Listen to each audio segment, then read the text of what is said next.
Okay, so our first lesson, Module 1, siyempre Introduction to Teaching and Learning. Okay, as I have said earlier, yung uh, mga unsolicited rhetorics ko before that uh, learning is a two-way process. Kasi nga, siya ay dapat teaching and learning. Okay? So, teaching and learning, of course, involves two parties. The teacher or instructor, and of course, the learners.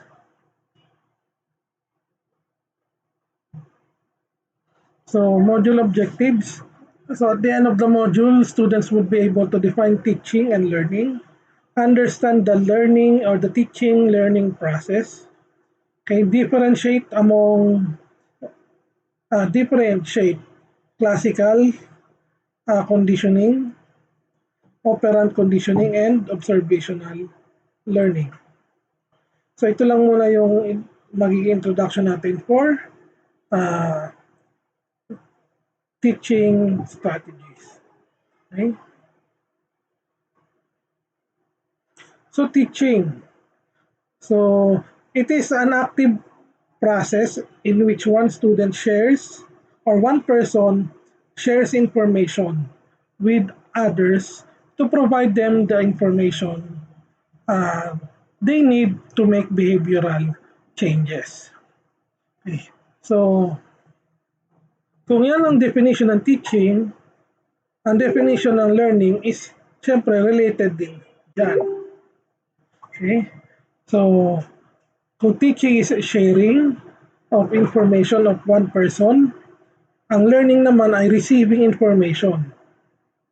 Okay? Receiving information from one person to another or from one person. Yun nga lang, may kaakibat na behavioral change. May change na kaakibat ang learning. Walang learning na magaganap kung walang change. Okay? So kahit anong gawin na pagtuturo ng pag-teach, kung walang change na magaganap sa learner, so there would be no learning or walang nangyayaring learning. So another definition is it is a deliberate intervention that involves the planning and implementation of instructional activities and experiences to meet intended learning outcomes according to a teaching plan. Okay, so dito may mga binanggit na mga processes involved. So planning and implementation of instructional activities. So according daw saan? According to a teaching plan. So sa atin, meron tayong syllabus. Sa college, ang tawag syllabus or plural syllabi. So anong nilalaman nun? Ang nilalaman nun is yung mga topics, mga content, and ano yung mga activities na involved or ipapagawa bawat topic or content. So, ang katumbas ng syllabus sa basic ed is yung tinatawag natin na lesson plan. Okay? So, ayun.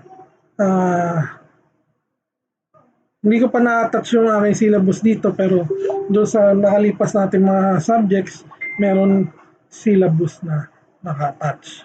So yung syllabus, it is approved by the dean and also approved by the BPAA or Vice President for Academic Affairs. Okay? So it also involves setting appropriate learning experience for students. And for the purpose includes selection, sequencing of activities, or kinds of interactions. Okay. So sa ating bawat program sa college or bawat college program, meron siyang kanya-kanyang CHED Memorandum Order or CMO. Okay. For your batch, yung inyong curriculum or yung CMO ninyo is CMO number 7, series of 2018. So ano yung nilalaman nun? Ang nilalaman nun ay policies and standards and rules and regulation for BSRT program. So doon nakalagay lahat ng subjects na kailangan na matapos ng isang student na graduate ng BSRT. Ano yung nilalaman ng mga subjects na yun? Yung course outline nakalagay doon. Okay? So, nandun din yung mga suggested na numbers of units na binibigay sa inyo per semester. At meron din mga suggestion kung ano-ano yung mga subjects na ite-take nyo per semester. Okay? So doon, as I said nga, may course outline. Okay. So, yung course outline, that serves as the guide for the instructor or the teacher to come up with a syllabus. Okay. So, pwedeng pagtingin niya doon sa course outline, pwede siyang merong pagsama-samahin ng mga topics. Let's say, sa radiation production and characteristics. So meron dong topics na pwedeng pagsabahin into one module na nakalagay sa course outline, hiwalay siya. Okay. So ganun din sa ibang subjects.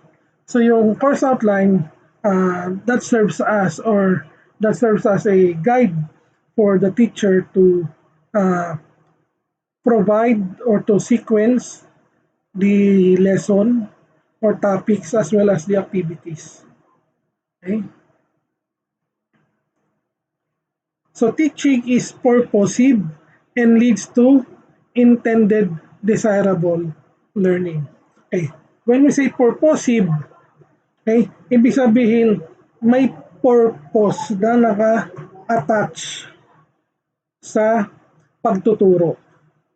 Ano yung mga purpose na yun? Purpose or objectives. Okay. So there are short-term objectives and long-term objectives. So in case dito sa atin, ang long-term objectives ninyo of course is to pass the BSRT program. Ang short objectives is to pass the course or the subjects na tinetake nyo ngayon. Okay. So yung mga yan ay kaakibat ng teaching and learning process. Okay? So hindi lang ang teaching kasi hindi siya pwedeng basta lang may maituro. Kailangan ang endpoint niya is merong change na mangyari sa learner.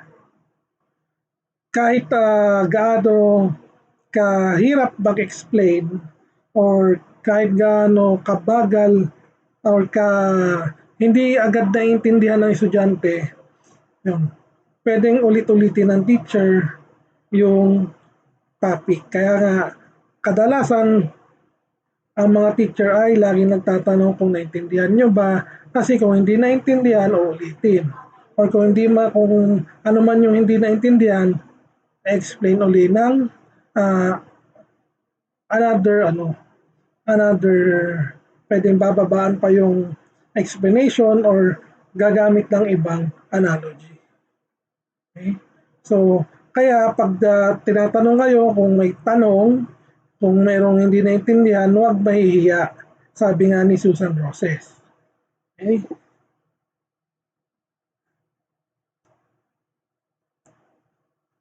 Okay. So, learning naman, so bukod sa sinabi ko kanina, okay, so learning is an adaptive function by which our nervous system changes in relation to the stimuli in the environment. Okay. So, bakit may napasok na stimuli, environment, and nervous system. So later, malalaman natin kung bakit may involvement ng stimuli and nervous system. Okay. Kasi nga, merong change in the behavior. Okay? So, pagdating natin doon sa operant, classical, and ano yung isa? I forgot the last one. Yun. Maintindihan natin kung ano yung sinasabi dyan na behavioral response. Okay? So, this process occurs initially in our nervous system in response to environmental stimuli. So neural pathways can be strengthened, pruned, activated, and rerouted, all of which causes changes in our behavioral responses. So itong definition ng learning na to may kinalaman sa scientific definition, sa scientific side. Okay. So example ng learning na binabanggit dito, di ba? Yung let's say kapag mainit ang environment kapag mainit, yung ating body ay nag-adapt. Okay, ano yung changes na nangyayari sa ating body? So naglalabas siya ng fluid in order to balance the temperature or to lower the temperature. Anong ginagawa? Nagpe-perspire tayo, nagpapawis. Because of the external stimulus, dahil sa mainit yung panahon, yun yung external stimulus, it triggers our nervous system to have our body perspire. And, ayun. At sa pagtagal, nagiging automatic na ito. Okay. So kasi nung bata pa tayo, na yun yung naging response ng ating katawan. So hanggang sa lumaki tayo, naging adult tayo, yun na yung naging response ng ating nervous system when we experience hot weather temperature. Nagpapawis tayo. So yun yung a brief explanation doon sa sinasabi dito sa scientific definition ng learning. Okay. So in another definition, okay, it can be defined as a relatively permanent change in individual's behavior. Okay, SKA. Ano SKA? Skills, knowledge, and attitude. Okay, that can occur anytime or in any place.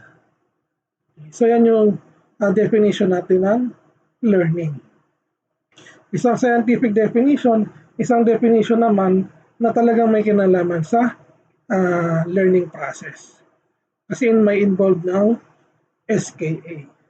So yung SKA, usually maririnig mo yung pag may mga teachers na nag-uusap na may kinalaman sa kanilang lesson plan. Kasi dapat yung lesson plan ay holistic.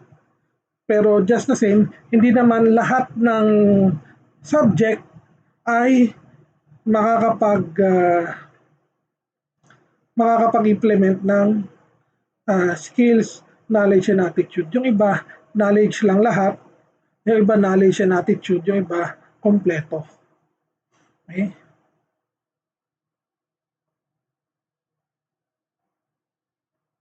Okay, so teaching and learning process. Okay, so process. When we say process, it is a step-by-step planned activities. Okay? Step by step. Ibig sabihin, one step at a time in order to pursue a particular objective or goal. Ano yung particular objective or goal? So yun yung behavioral change. Okay? So this behavioral change is not a result of maturation or coincidence. Okay? It is brought about by the teaching and learning process. Dahil doon sa mga activities, magkakaroon ng behavioral change. Okay. So learning is brought about through teaching. Teaching process is the arrangement of the environment within the students can interact and study how to learn. The process of teaching learning aims at transmission of knowledge, imparting of skills, formation of attitudes, values, and behavior. Okay. When it comes to knowledge and imparting skills, uh, medyo dito madali yung uh, transfer transfer ng knowledge sa ng skills. However, when it comes to formation of attitudes, values, and behavior, usually ito ay nangyayari during uh, the formative years ng tao. At kailan ba yung formative years ng tao? So usually ito ay during the intermediate years, mga kinder to grade 3. Okay. So, dapat doon pa lang magkakaroon na ng good values formation and attitudes. Kasi, pagdating nyo ng college, pagdating nyo ng senior high, meron na kayong kanya-kanya nyong formed values. Hindi na siya madaling ma-reform. Hindi na siya madaling ma-reform. Kasi meron ka na kayong sarili nyong sets of values, sarili nyong sets of attitudes towards things, towards life. So hindi siya madaling baguhin. Unless isa yun sa inyong behavior, value, or attitude na maging open or maging welcoming sa change na pwedeng mangyari sa inyong life. Diba? Kasi ang mahirap kasi sa attitude is, okay, pag nasa school kayo, sinusunod niyo yung kung ano yung gustong behavior ng inyong instructor. Pero once na wala na kayo sa school or wala na kayo sa klase, balik uli kayo doon sa behavior na alam ninyo. Doon sa behavior na kung saan kayo ay at ease. Kasi yun yung inyong kinalakihan. Yun yung kung ano yung na-form ninyo sa sarili ninyo. Okay. Pero, ang tanong, is there a room for a change in attitude and behavior? Yes, there is. Okay? Ang kailangan lang is to have an open mind. Hindi po ako front row or kung ano man. Kaya ako nasasabi yung pagiging open mind. Hindi pa ako nagre-recruit ng wala pa akong binebentang products na sabon o kung ano man, pampaputi. So, yun. Open-mindedness is one of the values and attitudes that can be useful in life. Okay. Kailangan hindi tayo parang kabayo na may tapaludo. Alam niyo yung tapaludo? Yung nakaharang sa mata ng kabayo. Ang nakikita lang ng kabayo kung ano yung nasa unahan niya. Hindi niya kita yung nasa gilid niya. Okay? So, kailangan tayo open-minded. Kasi the world is ever-changing. Okay? So, meaning, yung alam natin ay maaaring tama sa ngayon or may kabuluhan sa ngayon, pero pagdating sa hinaharap, meron ng mga panibagong kaalaman na kung hindi tayo mag-a-adapt, kung hindi tayo magiging open-minded, ay mapag-iiwanan tayo. Okay, so it is a combined process. Okay, when an educator assesses learning, the learning needs establish specific objectives, develops teaching and learning strategies, implements the plan of work and evaluates the outcome. So itong last definition ng teaching learning process, it describes or it enumerates the teaching learning process. Okay, so yung step by step, may assessment, okay, may setting of goals or objectives, okay, may planning, may implementation ng plan, ng action plan, and of course, merong evaluation.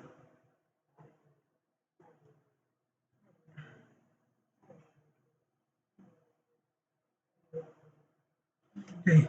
So teaching and learning process represents the channel of communication through which the individual strives to acquire the habits, skills, knowledge, attitude, values, and appreciation.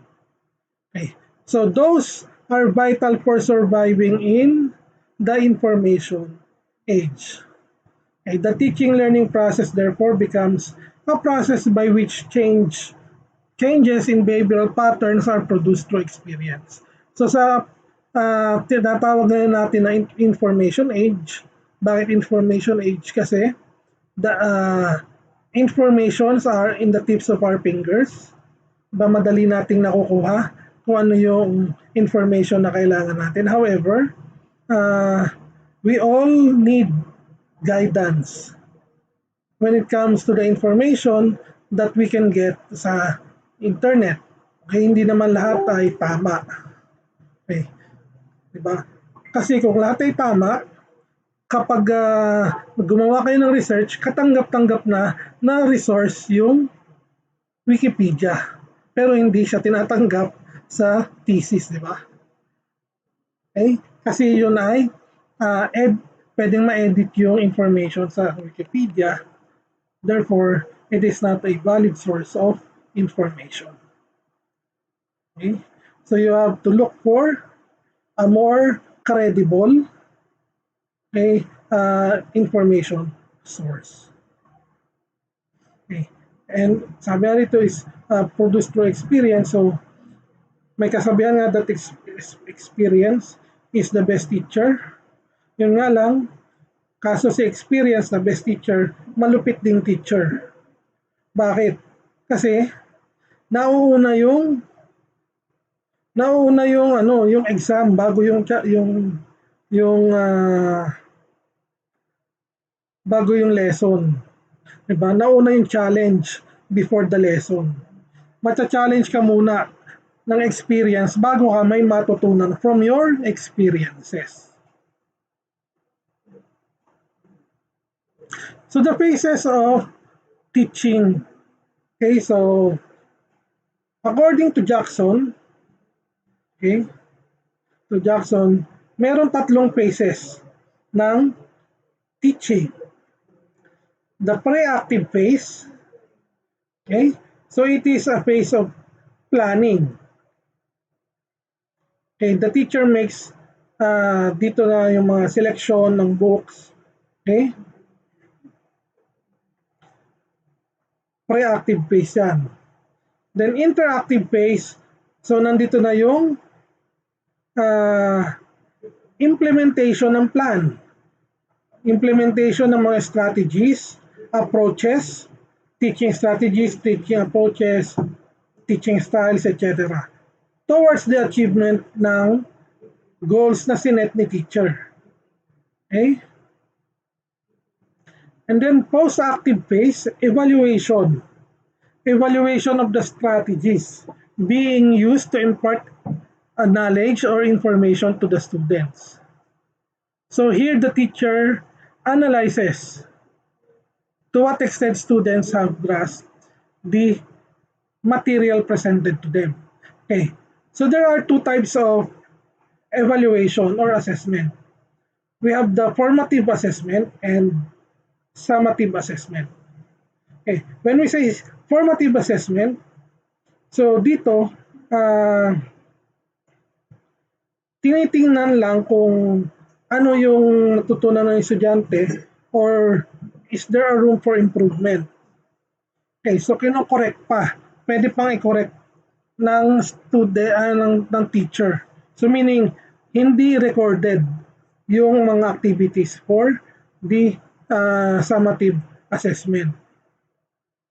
Or kung recorded man, hindi mabigat yung bearing niya. Excuse. So hindi mabigat yung bearing niya unlike sa summative assessment. So normally ano ba yung mga summative assessment? Ito yung mga quizzes, exams, mga summative assessment.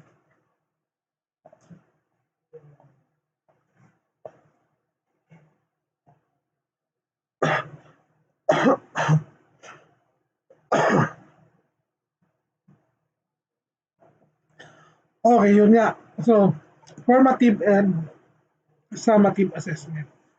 So, formative assessment, included dyan yung mga pagtatanong during the discussion. Yun. Mga clarification questions, uh, recapitulation, excuse.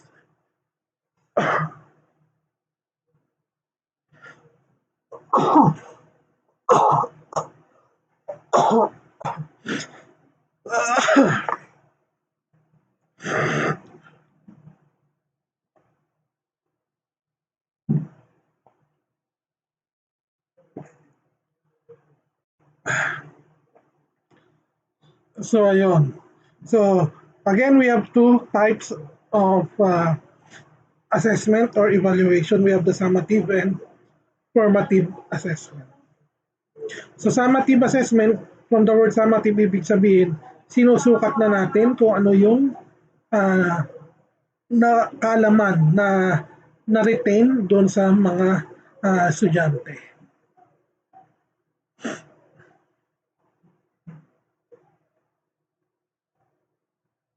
Okay, now we proceed to the levels of teaching.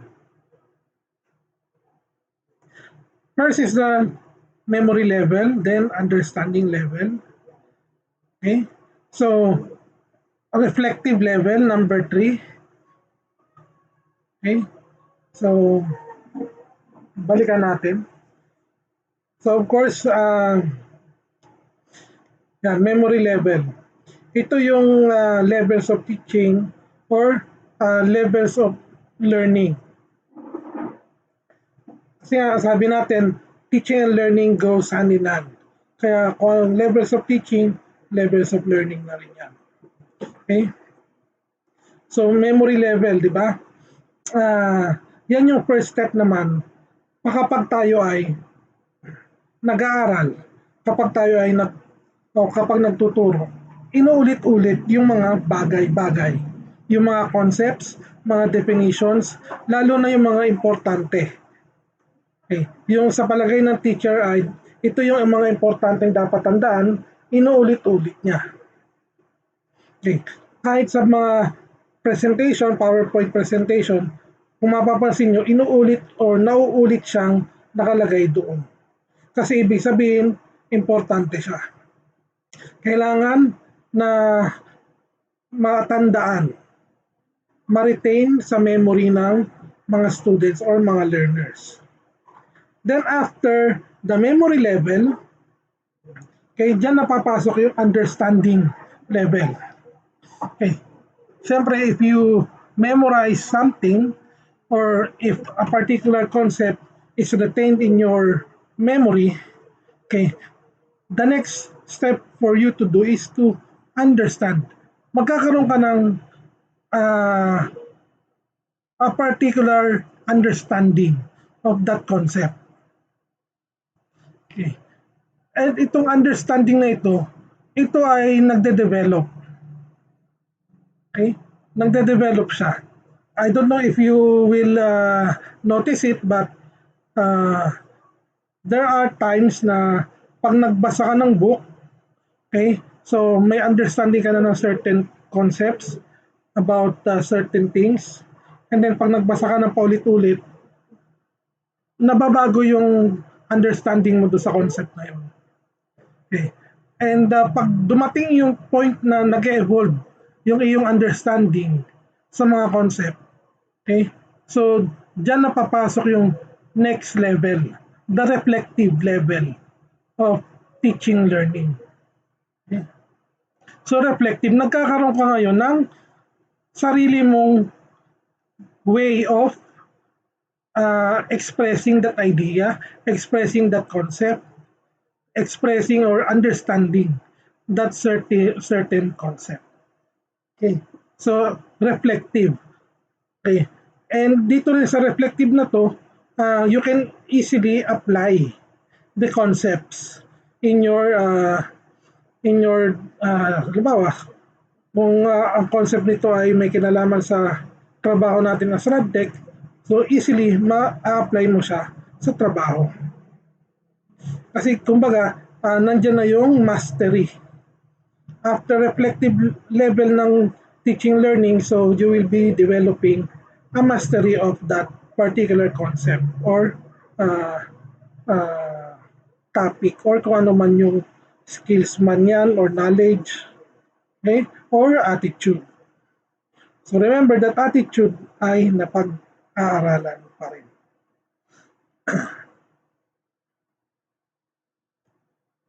Okay, so maxims of teaching. Okay, when we say maxims, ito yung kumbaga para siyang rules or mga kasabihan, okay, when it comes to teaching. So proceed from easy to difficult. Okay? So yan yung okay. Katulad na sinabi ko ha, lagi nating pag may basa kayong teaching, may kadugtong yan, teaching, learning. Okay?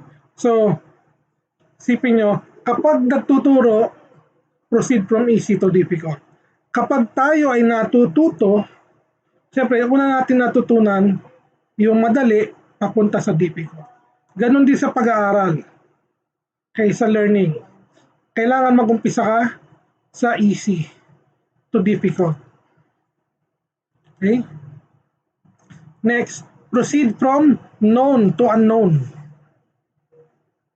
Diba? So kapag magre-review kayo, uunahin yung reviewin yung alam ninyo. Kung ano yung alam ninyo.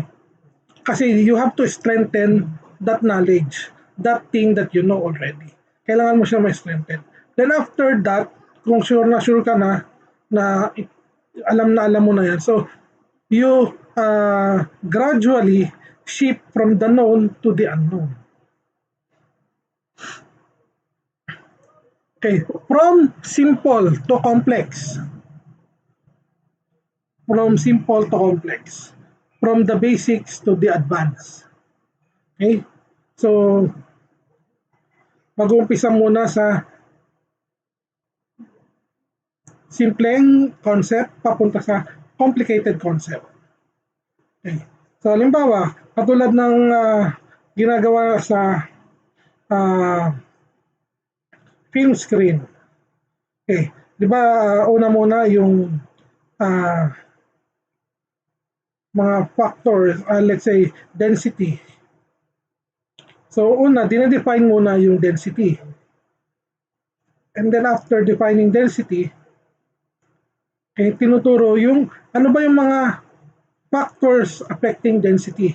Una, technical factors affecting density. Pangalawa, geometrical factors affecting density. Okay. So, unti-unti papunta sa complex. From simple to complex. And from direct to indirect. So, baliktad naman, direct to indirect. So, syempre, you have to pinpoint muna kung ano yung pinaka-topic. Okay. So, kung ano yung pinaka-topic ng lesson, so, yun muna yung unahin mo. Then, after that, you can branch out to the peripheral of the topic. To the periphery of the topic or lesson. Okay. So, proceed from particular to general. So, yun, same lang siya na sa direct to indirect. So, may specific ang goal, di ba? You have specific objectives kada lesson. Okay. So, you have to focus doon na dapat yung objectives mo masasagot mo at the end of the lesson. Okay.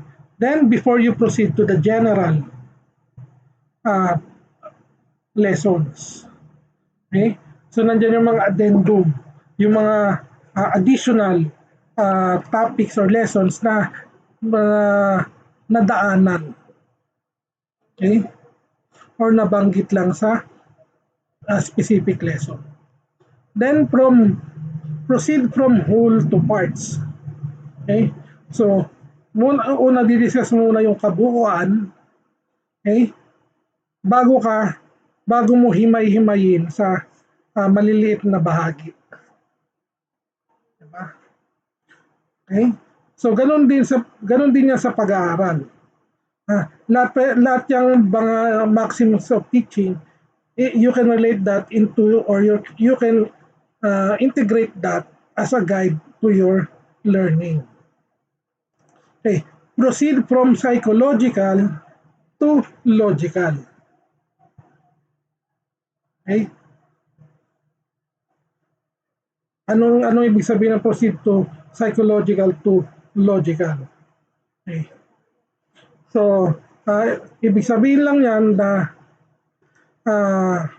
mas madali kasing unawain yung mga bagay na nakaka-relate tayo. Psychological. Then logical kasi is more on the analytic side. Nandyan yung mag-iisip ka talaga ng todo-todo na kahit walang relation or hindi mo ma-relate sa sarili mo, kailangan mo pag-isipan. Samantalang yung sa psychological, if you can easily relate that to your experiences, okay, you can probably grasp the meaning.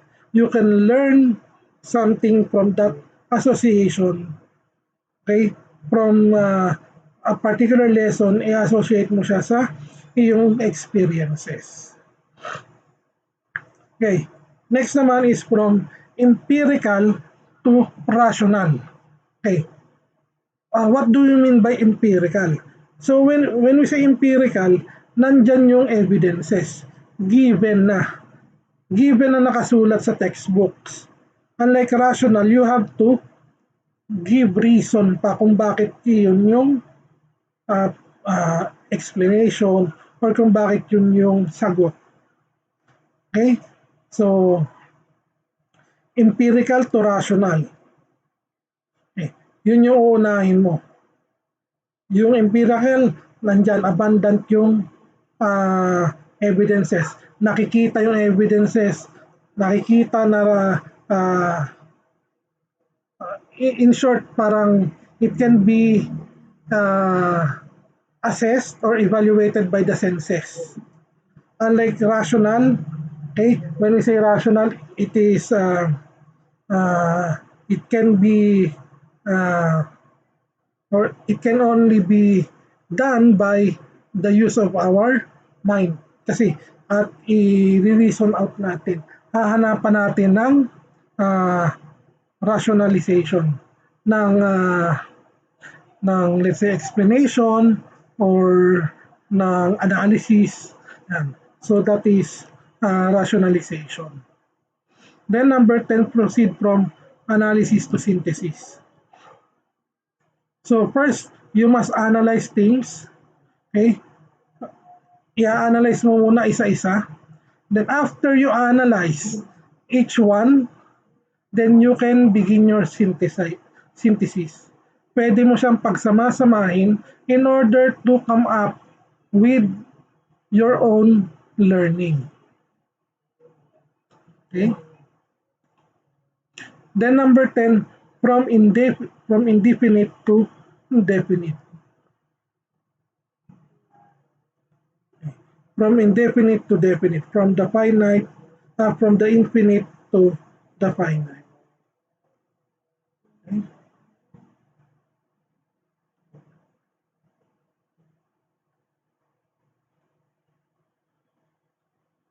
So ito yung mga maxims of teaching. Okay? That can be applicable also to learning.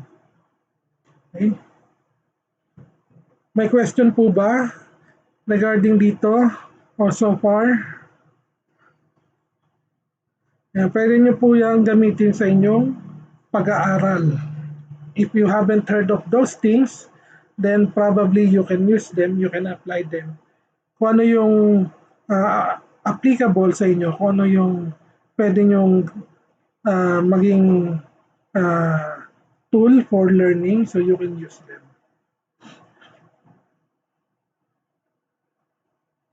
Okay.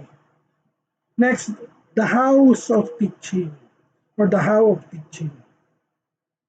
So, paano nga ba paano nga ba nangyayari ang teaching, ang pagtuturo? So, we have teaching approach, teaching method, teaching technique, teaching strategy. Okay? So, yun yung the how of teaching. Yung apat na yun. And of course, sila ay magkakaiba. They are different from one another. Okay. Teaching approach is a set of principles, beliefs, or ideas about the nature of learning, which is translated into the classroom. Yun yung teaching approach. So example nito ay interactive approach, okay, wherein more student talk, less teacher talk. Students are given more time to interact with the teacher and other students. Then another approach or teaching approach is the constructivist approach. So in constructivist approach, students are expected to construct knowledge and meaning out of what they are taught by connecting them to prior experience. So yan yung ibig sabihin ng or examples ng teaching approaches or teaching approach. So yan, teacher-dominated approach, ito yung ginagawa karaniwan namin, di ba? We dominate you. We dominate the class. Kami lang yung nagsasalita. Kasi pag nagtanong kami, tahimik lahat. Hindi ko alam kung bakit. Pare-parehas. Ultimo fourth year, third year, second year, and first year. Pag nagtanong ang teacher, wala. Kausap namin screen lang talaga. Anyhow, pero may exception naman. Kumbaga, sa apat na year level, kayo yung kayo yung kahit papaano, sumasagot naman. Iyan naman. Okay? So next is teaching method. So kanina teaching approach is a set of principles and beliefs. Teaching method naman is the systematic way of doing things. Okay? It implies an orderly logical steps. Procedural. Kaya nga siya ay method. Okay? So example ng teaching method, direct instruction, flipped classrooms, kinesthetic learning. So ano ba yung direct instructions? So direct instruction parang lecture lang. Then flipped classrooms, ito yung gumagamit ng flipboards pag nagtuturo.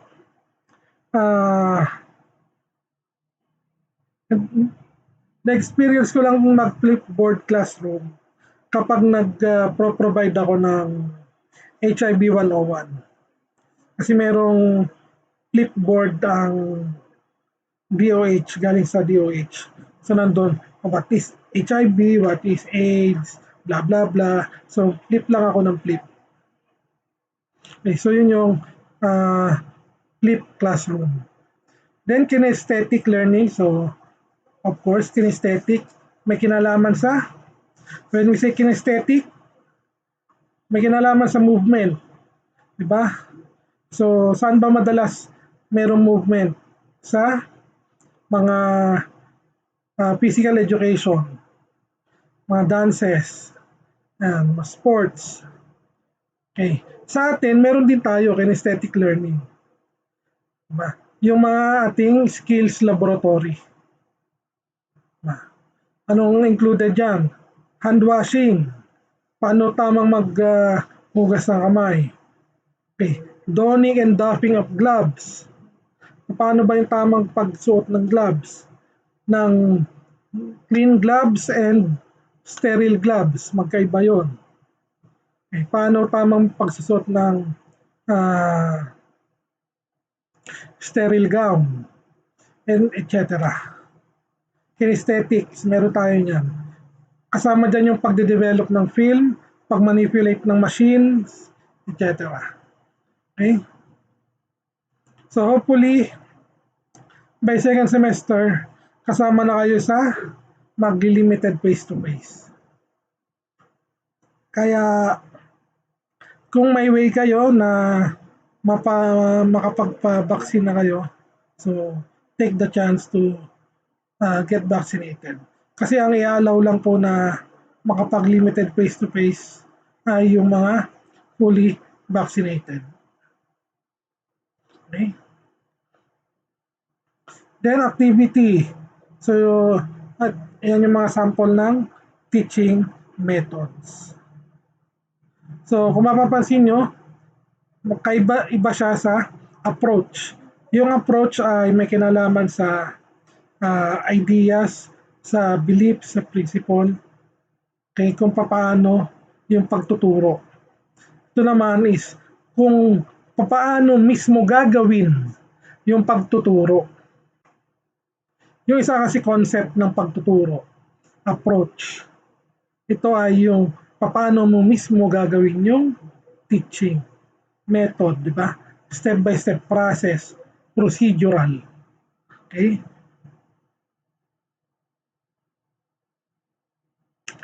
Then, now we go down to teaching technique. So, meron na tayong teaching approach, teaching method, and now we have teaching technique.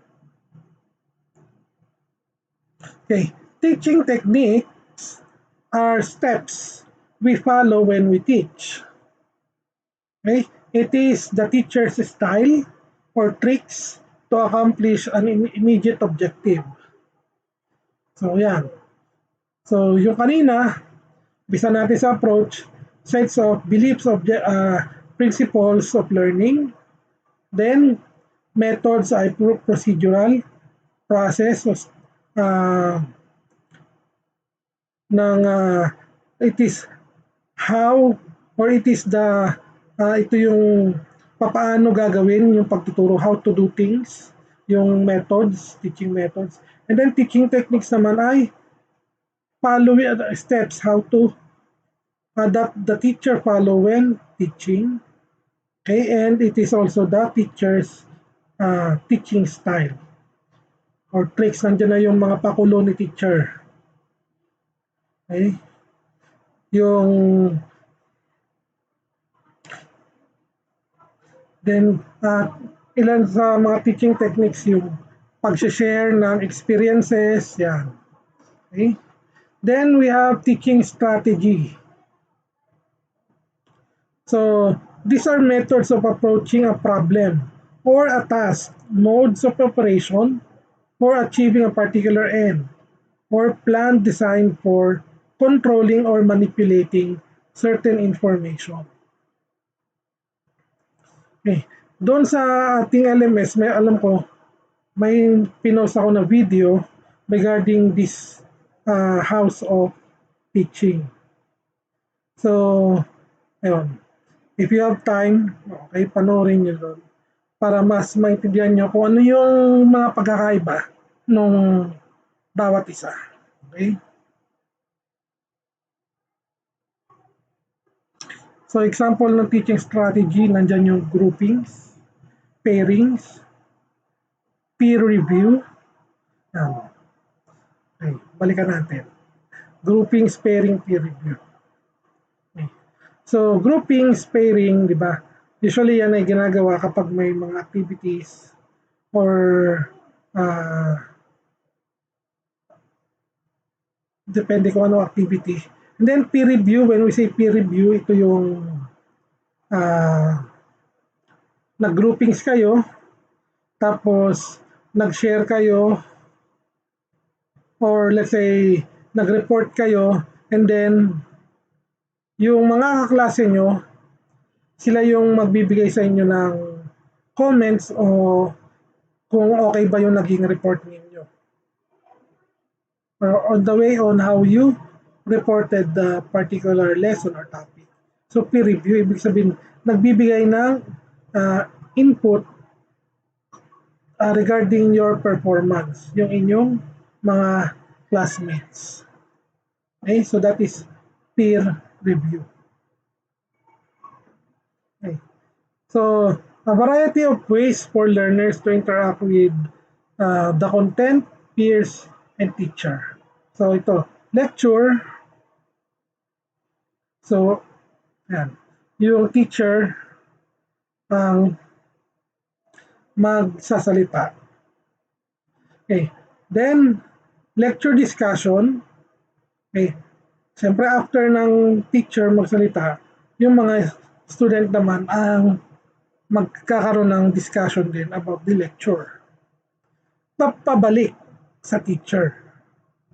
Okay?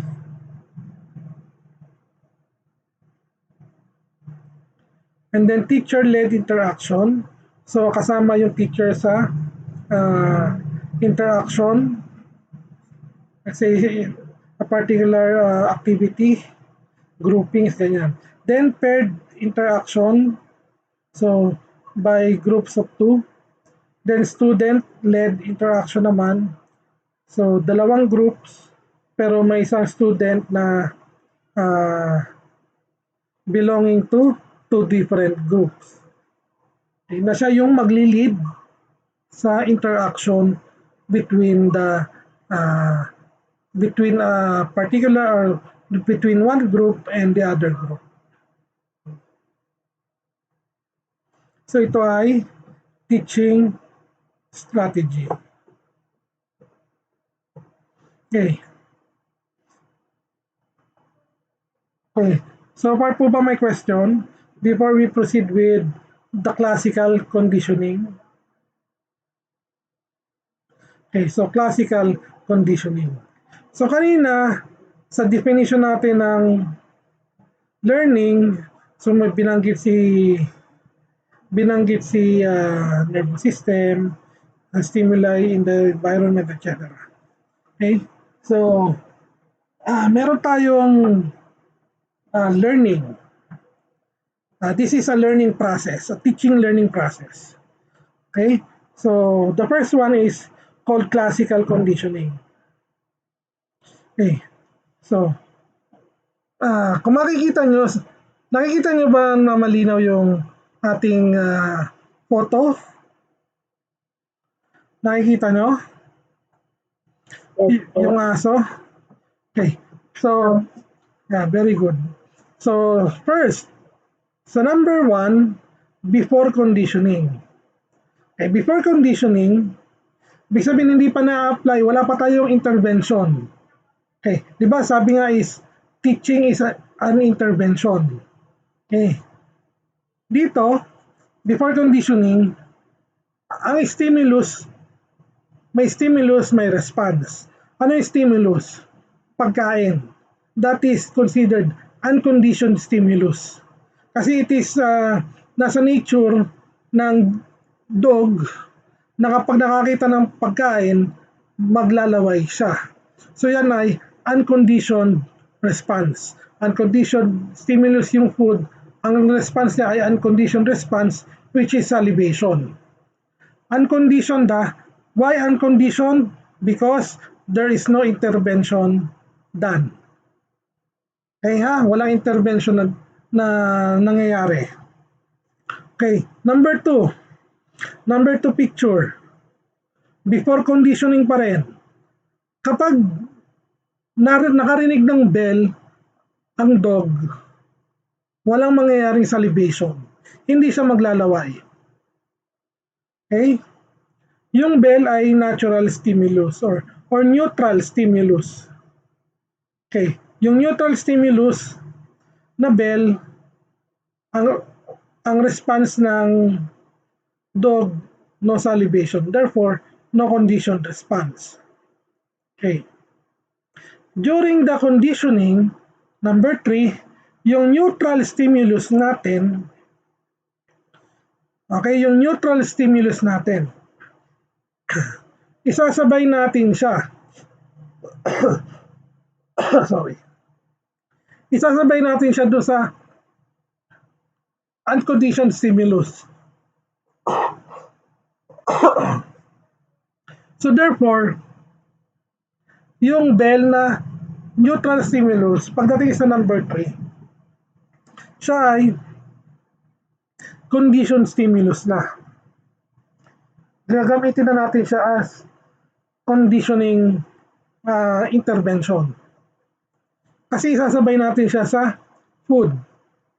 Kasi kapag nagbell ako and then naglabas ako ng food, that will trigger the dog to salivate. Yun yung kanyang unconditioned response. Kasi nakita niya yung pagkain. Okay. Itong conditioning na to, gagawin ko siya for a certain period of time. Let's say 1 month. Or masyado mahaba 1 month. Let's say 2 weeks. Every time na maglalabas ako ng pagkain ng dog, magbebel ako. Every time yon. So every time, gagawin ko siya for 2 weeks. That is the duration of the conditioning. Yun na yung conditioning period. Okay. Then after 2 weeks, kapag nagbell ako, okay, ang magiging response ng dog is magsasalivate siya. Okay. So yung pagbebel ko, that is a conditioned stimulus na. At yung pagsasalivate ng dog ay conditioned response. Bakit? Kasi prinogram natin, kinondisyon natin yung dog na every time na makakarinig siya ng bell, may kasamang food. So every time na maririnig niya yung bell, after the conditioning period, maglalaway siya. Kasi iniisip niya, may kasamang food. So that is classical conditioning. Okay. Ibig sabihin, ang question, may nangyaring learning o wala? Or nakita nyo ba yung learning o hindi?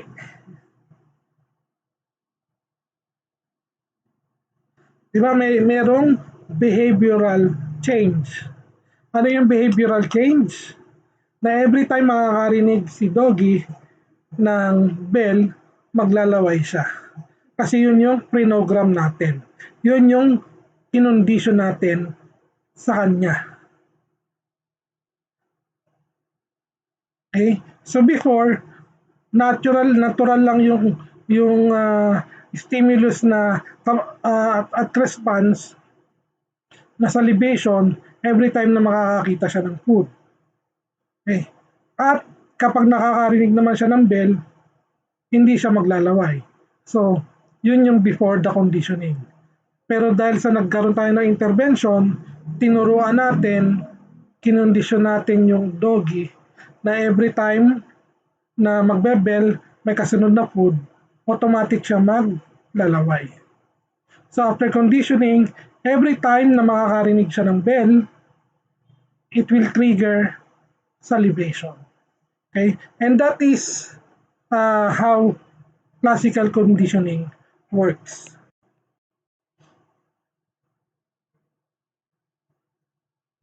Okay. So paano naman ito paano naman ito ma-apply sa humans?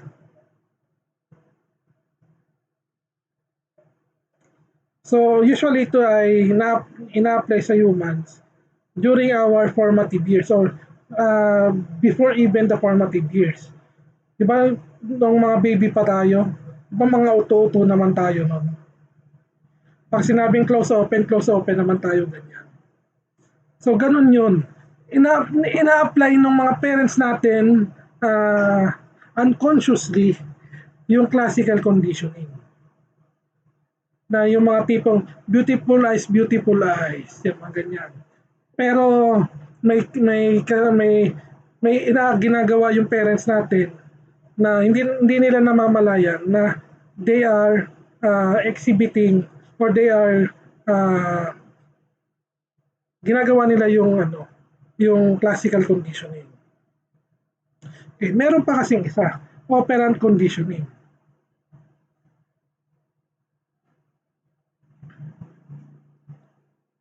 Okay, so operant conditioning, it is a learning by which behaviors are reinforced or punished, thus strengthening or extinguishing a response. Okay, so Edward Thorndike coined the term the law of effect, in which behaviors that are followed by consequences that are satisfying to the organism are usually repeated, and the behaviors that are followed by unpleasant consequences are less likely to be repeated. Ayan, malabo lang yung aking image. Okay, so ito naman ay operant conditioning. So when we say operant conditioning, merong reinforcement, either positive reinforcement or negative reinforcement.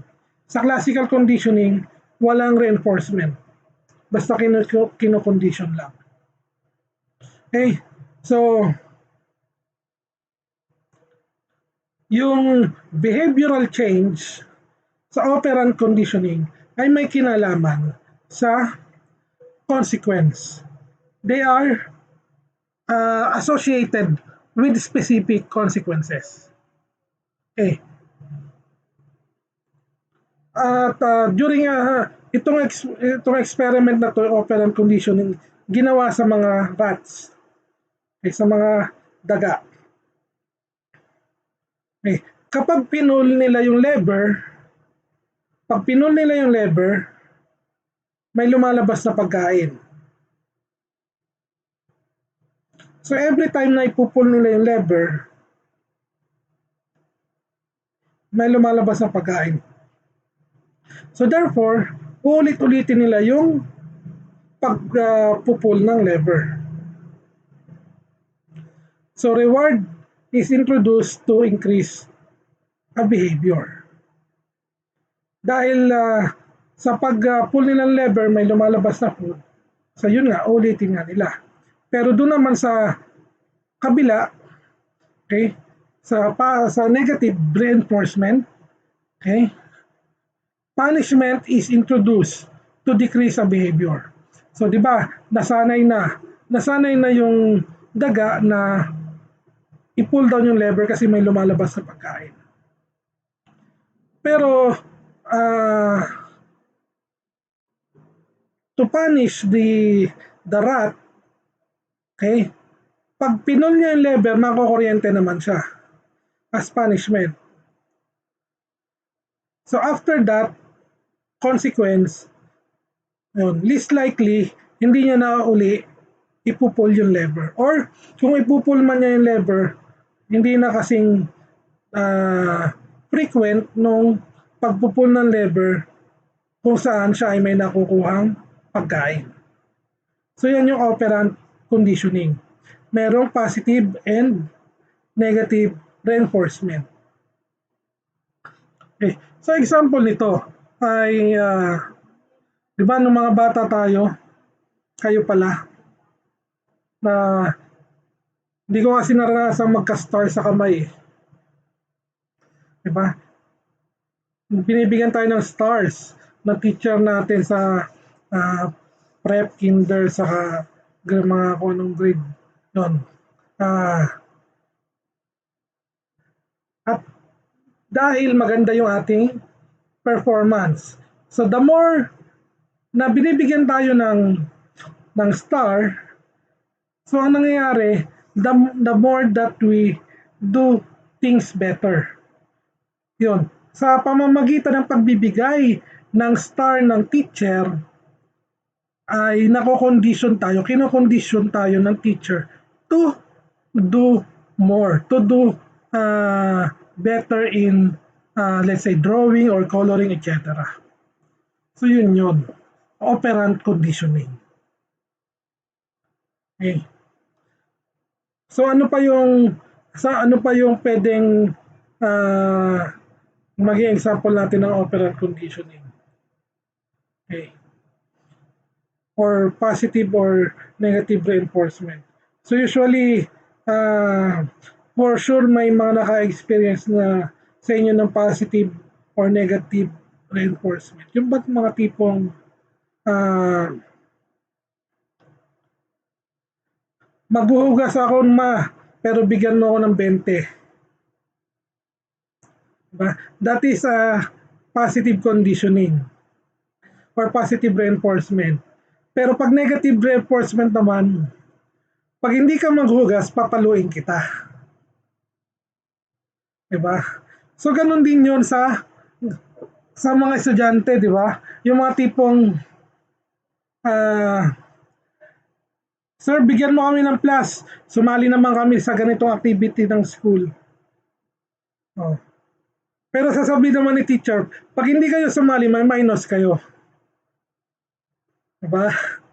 So, conditioning and positive and negative reinforcement. So, yan. So, depende kung alin yung kinalakihan ninyo. Diba?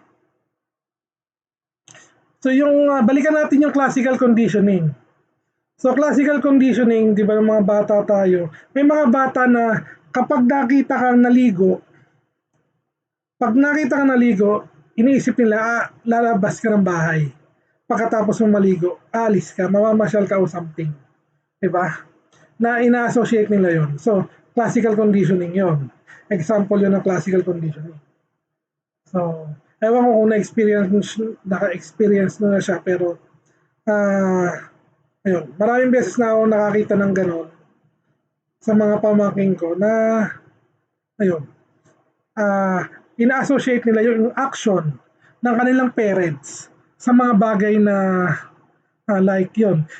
Kapag nag uh, nagdamit o yung pinsang kong lalaki, kapag siya ay nag-t-shirt, umiiyak na agad yung anak kasi akala ay lalabas ng bahay or iiwan niya yung anak niya.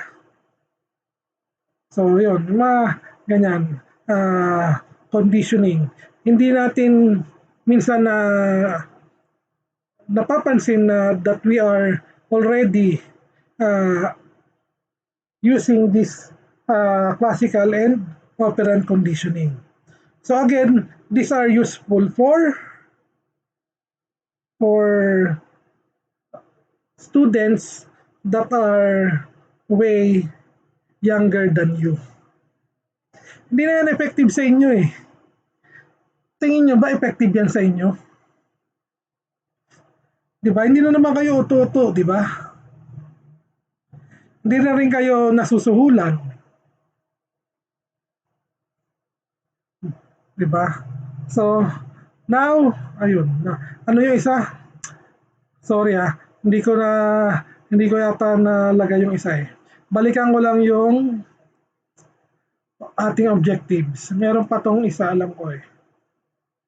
Ayun, observational learning. Yan. Observational learning. So, anong ibig sabihin ng observational learning? So, this is the type of learning where a particular person or learner observes. Kung ano yung nakikita niya, yun yung or kung ano yung nakikita niya, yun yung natututunan niya or ginagaya niya.